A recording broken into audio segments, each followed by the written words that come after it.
Peristiwa suami bunuh istri di Banyuwangi, Jawa Timur tepatnya di Jalan Serayu, Kelurahan Panderejo, pada 20 Oktober 2025 membuat warga kaget.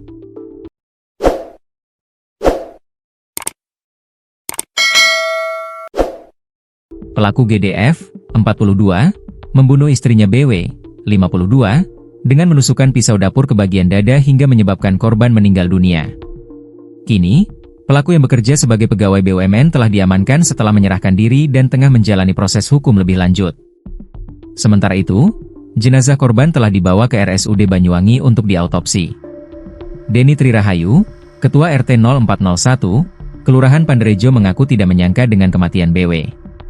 Pasalnya korban dan pelaku dikenal sebagai keluarga yang harmonis, meskipun tertutup. Apalagi ia ingat keinginan terakhir korban, yang diungkap saat terakhir kali bertemu dengannya. Kami nggak menyangka sama sekali.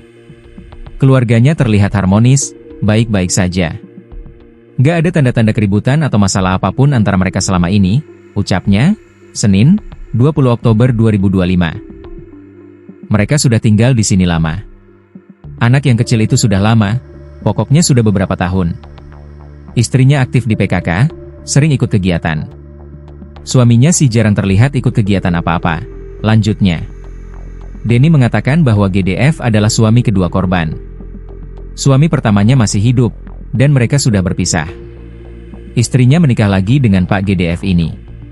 Menurut informasi saya, mereka menikah sekitar 14 tahun yang lalu, ceritanya. Deni pun kemudian mengungkap kronologi ia mendengar kematian BW. Saya mendapat telepon sekitar pukul 9 pagi. Ada yang memberitahu kalau Mbak BW, istri Pak GDF, sudah tidak ada. Saya langsung keluar dan melihat kerumunan, memang sudah ramai di sekitar rumah mereka. Polisi sudah ada di tempat kejadian, jadi saya tidak bisa masuk.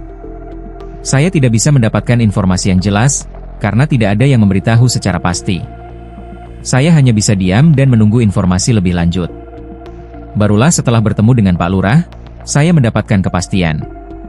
Sempat kaget juga karena pasangan ini terlihat seperti keluarga yang baik-baik saja, cerita Deni. Deni lalu mengungkap pertemuan terakhir dengan korban dan mengungkap keinginan terakhir korban. Terakhir kali saya bertemu 1 minggu yang lalu. Waktu itu dia sedang bersih-bersih di luar rumah. Kami sempat ngobrol sebentar. Biasanya kalau ada kegiatan PKK, dia pasti ikut. Kalau ada pengajian, dia juga pasti datang.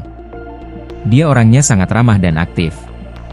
Dia orangnya sangat baik, ramah, dan selalu bersikap baik dengan tetangga. Tidak pernah ada masalah dengan orang lain.